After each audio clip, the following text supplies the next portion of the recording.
Yo les trashers, dans l'équipe on est tous des grands fans de l'univers Star Wars. Jeux vidéo, films, voire même BD ou romans, c'est une saga qu'on adore. Et franchement, l'intrigue dans Star Wars, c'est pas toujours bien ficelé. Aujourd'hui, et à l'occasion de la sortie imminente du DVD du Réveil de la Force, Phildong va vous présenter quelques bizarreries qu'on a pu remarquer dans le dernier film. Bah y a plein d'incohérences et de trucs pas logiques, des trucs où tu te dis mais putain pourquoi ça arrive, ils sont cons ou quoi, c'est nul. Et le dernier film en est bourré, des moments tellement illogiques qu'il fallait que j'en fasse une vidéo.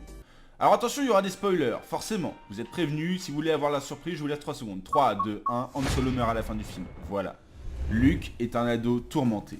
Le premier truc qui m'a titillé dans le film, c'est que le héros de la vie de Star Wars, aka Luke Skywalker, n'apparaît pas dans le film. En fait, la quête principale du film, c'est trouver ce petit sacripant qui s'est barré parce qu'il est très mal pris que son padawan Kyle Emoren a détruit son nouvel ordre Jedi. Il est parti d'un coup en mode ne me retrouvez pas, j'ai échoué. Alors jusque là, ok, Luke se taille parce qu'il a raté et que des gens sont morts à cause de lui, c'est logique.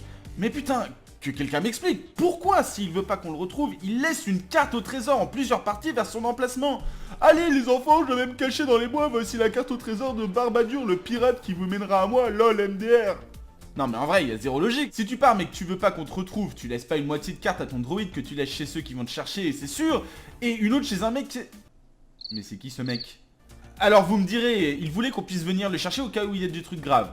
Mais non, c'est pas logique, tu écris un mot, je sais pas, tu scelles un message à la con avec tes coordonnées et tu organises pas une technopêche à la ligne chez Jean-Boris 5 ans. En vrai, on dirait un adolescent qui lance des appels à l'aide. Non mais attendez, je vais vraiment partir, c'est trop injuste. Je vais partir, vous allez me regretter et vous saurez pas où je vais. Bon, en fait, je vais chez Antoine René, au moins ses parents me comprennent, adieu. Poe Dameron n'est pas stressé. Bref, voilà, l'intrigue est lancée. Il faut trouver la carte au trésor de Luke, l'adolescent un peu teubé et un champion de la résistance est envoyé pour cette mission la plus capitale, sinon l'univers est en péril, blablabla. Poe Dameron, mec ultra swag charismatique avec son droïde Babal pour chien, récupère la moitié de la carte au trésor chez le mec qui sert à rien, mais le premier ordre, les méchants de l'histoire, est magiquement au courant et le trouve en brûlant un village. Heureusement, ce héros de Poe réussit à planquer la carte dans son droïde avant de se faire capturer. Un soldat méchant devenu gentil qui s'appelle Finn le sauve. Ils arrivent à s'enfuir, mais se crachent dans le désert même de la planète où le droïde se balade. Retrouver le droïde, c'est super important pour finir sa mission capitale. Alors pourquoi le mec, au lieu de chercher son droïde, il rentre chez lui tranquille pépère à plus sous le bus? Non mais sérieux, il laisse tout le boulot à un mec qui l'a aidé à s'échapper, qu'il connaît depuis 20 minutes et il sait même pas pourquoi il l'a aidé. Sérieux, c'est ridicule. Et puis après, quand Poe retrouve Finn, oh cool, t'as accompli ma mission à ma place, j'ai bien fait de croire en toi et de rentrer à la maison. J'espère que tu me comprends, il y avait touche pas à mon poste. Finn est crédible. D'ailleurs, parlons-en de Finn, un Stormtrooper, les soldats méchants, qui se rendent compte durant le massacre du village que finalement, tuer une centaine de personnes pour retrouver une demi-carte, c'est pas super moral, et pof, il devient gentil. Mis à part le fait que ce personnage est vraiment cool et apporte un vent de fraîcheur à Star Wars, il y a quand même un truc bizarre. Voyez là? Et là? Vous voyez où il est? Oui, il est dans le QG secret des rebelles. Vous trouvez ça normal, vous? Le mec a trahi son camp, on le connaît depuis moins de 2 jours, et on l'invite comme ça tranquille à participer aux réunions secrètes des rebelles? Sérieux, ils sont réels ces mecs? Je demande pas à ce qu'on l'interroge ou qu'on le torture, qu'on ferait sûrement dans le même cas aux États-Unis d'ailleurs. Mais je sais pas, on le met à l'écart, en tout cas on le laisse pas participer aux réunions stratégiques. Et le pire dans tout ça, c'est que c'est lui qui donne le plan pour vaincre les méchants, à savoir s'infiltrer dans la base et détruire le générateur de boucliers. Et les chefs des rebelles acceptent en 3 secondes. Mais réfléchissez bordel, ça se trouve c'est un assassin, un agent double, un espion, un mec qui donne des fausses infos, je sais pas moi. Et le pire du pire du pire, c'est qu'il fait partie des 3 mecs qui partent pour sauver la planète. Vas-y, ça m'énerve. Oh, et pour la blague, Finn a effectivement raconté de la merde vu qu'il savait pas du tout comment désactiver les boucliers de la base des méchants, mettant ainsi en danger des millions ou milliards de vies. J'aurais été Han Solo, je l'aurais défoncé. Han Solo est chanceux. Le truc qui nous a fait tout ce kiffer dans ce Star Wars, c'est le retour d'Han Solo et de Chewbacca qui apparaissent en captant le vaisseau de Rey l'héroïne dont on parlera plus tard et Finn. Perso, je suis fan des 2 contrebandiers, donc j'étais hyper content. Mais je suis le seul à pas avoir pigé comment Han Solo trouve son propre vaisseau. Genre il l'avait perdu et paf il tombe dessus et dedans il y a 2 mecs qui cherchent son poteau de Luke Skywalker. Juste pour info, dans une galaxie moyenne il y a 200 milliards d'étoiles. Chacune d'entre elles ont environ 5-6 planètes, donc disons 1000 milliards de planètes.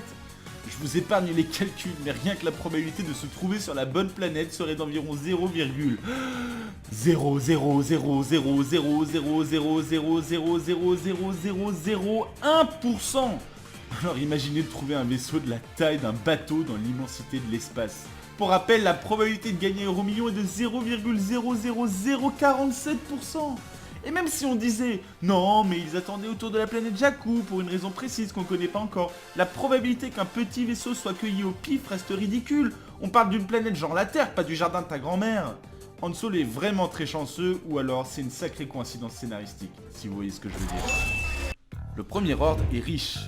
Vous l'aurez compris, le remplaçant de l'ex-Empire Galactique qui a été détruit 30 ans auparavant s'appelle le Premier Ordre. Dans les faits, c'est les mêmes genres de galactico-nazis qui commandent une armée de soldats pantins dans des gros vaisseaux et qui veulent détruire les gentils, sauf que les rôles sont inversés vu que les ex-rebelles ont repris en main la galaxie. Tout semble logique, sauf que non. Et c'est même le truc le plus ridicule que j'ai jamais vu dans un film Star Wars. Je vous explique. Voyez ça? Et ça?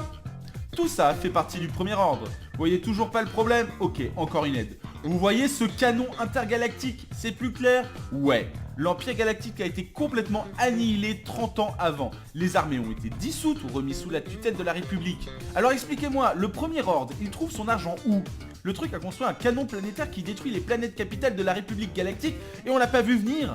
Comment c'est possible que le Premier Ordre soit aussi puissant en sortant de nulle part? C'est le pouvoir de la force? N'importe quoi. Et puis aussi, vous avez remarqué que ceux qui doivent gérer le Premier Ordre, c'est les rebelles? Genre, c'est comme si la France disait aux indépendantistes bretons de protéger le président de la République, quoi. Rey est costaude. J'ai gardé le meilleur pour la fin. Ça, c'est Rey.